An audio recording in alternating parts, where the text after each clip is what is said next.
بسم اللہ الرحمن الرحیم۔ السلام علیکم۔ وہ غدار کون تھا؟ آج ہم بات کریں گے کہ ترکی میں 650 سال تک سلطنت عثمانیہ نے اسلام کے پرچم کو ایسا بلند کیا کہ یورپ سمیت 3 براعظموں تک اسلام کا پرچم لہرا دیا۔ لیکن پھر ایسا کیا ہوا کہ ترکی کو ایک لادین ریاست بنا دیا گیا؟ وہ غدار کون تھا جس نے مغربی ممالک کے ساتھ مل کر سلطنت عثمانیہ کا خاتمہ کر دیا؟ آگے بڑھنے سے پہلے ویڈیو کو لائک کر لیں، انفو چنکس کو سبسکرائب کریں اور بیل آئیکن پر لازمی کلک کیجیے گا۔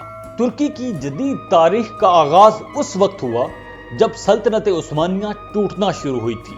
ترک فوج کی 7ویں کور کے کمانڈر مصطفیٰ کمال نے ایک خوفناک منصوبہ بنایا۔ اس نے فیصلہ کیا کہ سلطنت عثمانیہ کے سلطان ڈوبتے ہیں تو ڈوب جائیں، مگر میں ترک افواج کو اکٹھا کر کے دشمن کی اینٹ سے اینٹ بجا دوں گا۔ مصطفیٰ کمال خلافت عثمانیہ سے بیزار بھی تھا اور وہ ترکی کے اسلام دوست سلطانوں کو پسند بھی نہیں کرتا تھا۔ وہ ترکی کو ایک نیا ترکی بنانا چاہتا تھا۔ وہ جب استنبول میں تھا تو اس وقت کے خلیفہ عبد المجید کے خلاف جاری سازشوں میں اس کا بھی ہاتھ تھا۔ جب مصطفیٰ کمال کی سازشوں کا سلطان کو پتہ چلا تو اسے جیل میں قید کر دیا گیا۔ مصطفیٰ کمال ویسے ہی سلطنت عثمانیہ پر خار کھائے بیٹھا تھا اور جب اسے جیل کی سزا ہوئی تو اس سزا نے جلتی پر تیل کا کام کیا۔ تو اس وقت قید میں بیٹھے مصطفیٰ کمال نے سلطنت عثمانیہ کو توڑنے کا ایک جامع منصوبہ بنایا۔ آخری سلطان نے ریاست کے خلاف لکھنے اور بولنے پر پابندی عائد کر رکھی تھی، اور اس ماحول میں مصطفیٰ کمال نے فیصلہ کیا کہ ترکی کو ایک روشن خیال اور ایک آزاد خیال معاشرہ بننا چاہیے اور ترکی کو ایک ماڈرن ترکی کی طرف سفر کرنا چاہیے۔ اپنے منصوبے کو پورا کرنے کے لیے مصطفیٰ کمال نے فوج میں ملازمت اختیار کر لی۔ دمشق فوجی ہیڈ کوارٹر سے اس نے فوج میں اپنی ملازمت کا آغاز کیا۔ اسی دوران جمعیت اتحاد و ترقی کے ان رہنماؤں سے اس نے تعلقات بنائے جو نئے ترکی کی تشکیل کے لیے خفیہ یا اعلانیہ پروگرام رکھتے تھے۔ دوسری طرف جنگ بلکان میں اس نے اپنی عسکری مہارت کا بھرپور مظاہرہ کر کے خود کو ایک جرأت مند اور بہادر کمانڈر کے طور پر منوا لیا۔ پہلی جنگ عظیم کے آغاز پر وہ ملٹری اتاشی کے طور پر کام کر رہا تھا، مگر اسے اپنے خفیہ منصوبے کے لیے فوج کے اگلے محاذوں تک جانا تھا۔ 1915 میں مصطفیٰ کمال نے سربراہان سے درخواست کی کہ مجھے فوج کے کسی دستے کی کمانڈ دے کر اگلے محاذوں پر بھیج دیا جائے۔ مصطفیٰ کمال کا ٹریک ریکارڈ دیکھتے ہوئے درخواست منظور کر لی گئی اور اس کی تعیناتی آبنائے باس فورس کی طرف کر دی گئی، جہاں انگریز اور فرانسیسی افواج سے سخت جنگ چل رہی تھی۔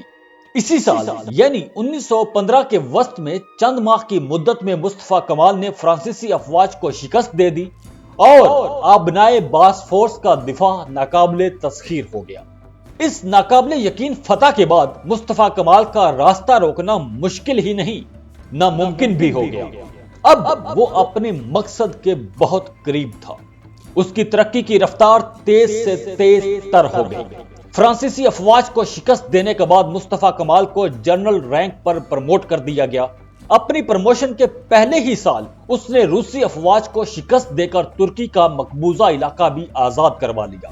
اس کارنامے پر 1917 میں مصطفیٰ کمال کو اہم محاذوں پر برسر پیکار 7ویں فوج کا کور کمانڈر لگا دیا گیا۔ 30 اکتوبر 1918 کو جب معاہدہ امن پر دستخط ہوئے تو مصطفیٰ کمال کو تمام ذمہ داریوں سے فارغ کر کے نئی ذمہ داریاں دینے کے لیے استنبول بلوا لیا گیا۔ اس وقت سلطنت عثمانیہ کے 36ویں فرمانروا خلیفہ واحد الدین سیاہ سفید کے مالک تھے۔ خلیفہ کی نظر مصطفیٰ کمال پر پڑی تو اس کی عسکری مہارت اور انتظامی صلاحیت پر رشک کرنے لگا۔ خلیفہ اس بات پر بھی فخر کرتا تھا کہ مصطفیٰ کمال جیسا بہادر جرنیل اسے نصیب ہوا ہے، مگر اسے نہیں پتا تھا کہ ترکی سے محبت کا اعلان کرنے والا مصطفیٰ کمال سلطنت عثمانیہ سے کتنی نفرت کرتا ہے، اور وہ فوج میں شامل ہی صرف اس لیے ہوا تھا کہ وہ اسی خلیفہ کو ہٹا سکے۔ خلیفہ صرف یہی سمجھتے رہے کہ مصطفیٰ کمال ہمارے دربار کا ایک وفادار ہے، اسی بے خبری میں خلیفہ وحید الدین نے مصطفیٰ کمال کو انسپیکٹر جنرل بنا دیا۔ اب بس مصطفیٰ کمال کو اور کیا چاہیے تھا؟ اس کی تو جیسے لاٹری لگ گئی، کیونکہ مصطفیٰ کمال امن معاہدے کے بعد پریشان تھا۔ امن کا یہ معاہدہ ایسے حالات میں ہوا تھا کہ یونانی افواج نے ایشیائے کوچک کے ایک بڑے حصے پر قبضہ جما لیا تھا۔ ازمیر اور اناطولیہ بھی ترکی کے قبضے سے نکل گئے۔ شام پر فرانس نے اپنا قبضہ جما لیا۔ یہ وہ صورتحال تھی جو مصطفیٰ کمال سے کسی صورت بھی تسلیم نہیں ہوئی۔ فوج کے انسپیکٹر جنرل کے طور پر مصطفیٰ کمال کی بنیادی ذمہ داری یہ تھی کہ وہ افواج سے باقی بچا ہوا اسلحہ لے کر اسلحہ ڈپو کے حوالے کر دے، مگر اسی ذمہ داری کا فائدہ اٹھاتے ہوئے مصطفیٰ کمال نے فوج کو پھر سے منظم کرنا شروع کر دیا۔ فوج سے باہر بھی کئی قوتیں جو امن معاہدے سے خوش نہیں تھی، مصطفیٰ کمال نے ان کی سرپرستی بھی کرنا شروع کر دی۔ تحریک کو اس نے منظم کر کے ترکی کے دفاع کے نام پر ایک بغاوت کھڑی کر دی، جس کے نتیجے میں خلیفہ کے ساتھ ساتھ ایک عارضی حکومت قائم ہو گئی۔ 1920 میں مصطفیٰ کمال انگورا میں ترکی کی پہلی عارضی اسمبلی کا صدر منتخب ہوا۔ اگلے برس ہی مصطفیٰ کمال کی قیادت میں ترکوں نے یونان کے خلاف جنگ کا اعلان کر دیا۔ اسی سال یعنی 1921 میں ترکی افواج نے یونانی افواج کو ترک کی سرحدوں سے باہر نکال دیا۔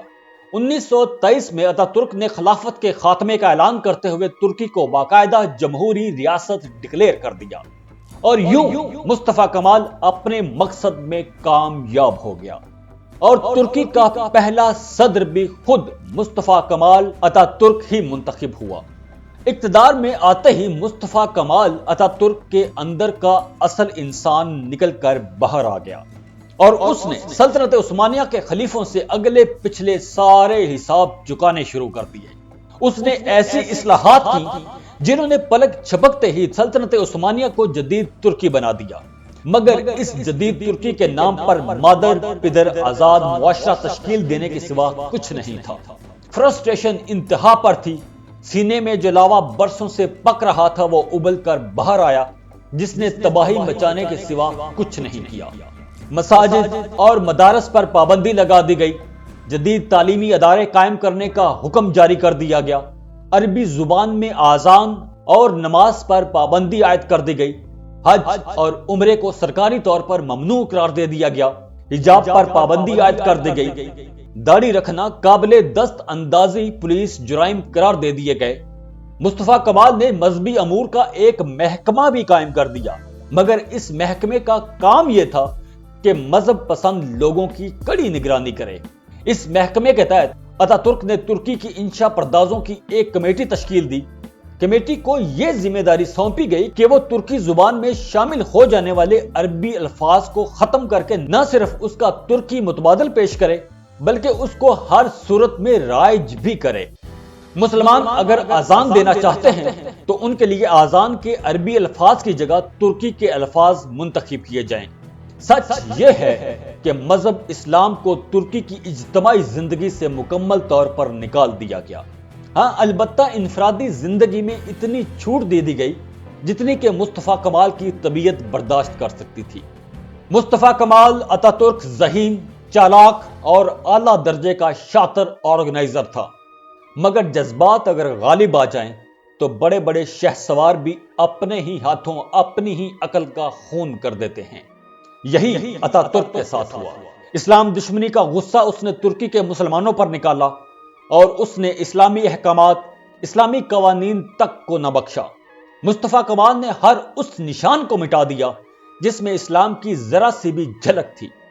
عقیدوں پر اس نے کڑے پہرے لگا دیے۔ مصطفیٰ کمال کے جدید ترکی کا آغاز پر ہی ایک ایسے معاشرے نے جنم لیا جس میں گھٹن ہی گھٹن تھی، اور اس ماحول کے بعد ترکی کے مجموعی شعور نے بغاوت کا رنگ پکڑنا شروع کر دیا۔ اتاترک نے اسلام کو ترکی سے نکالا تھا تو اسلام سے محبت کرنے والے ترکوں نے اب ماڈرن ترکی کا بائیکاٹ کرنا شروع کر دیا تھا، اور اسی بائیکاٹ نے 2014 میں ایک حافظ قرآن طیب اردگان کو ترکی کا صدر بنا دیا۔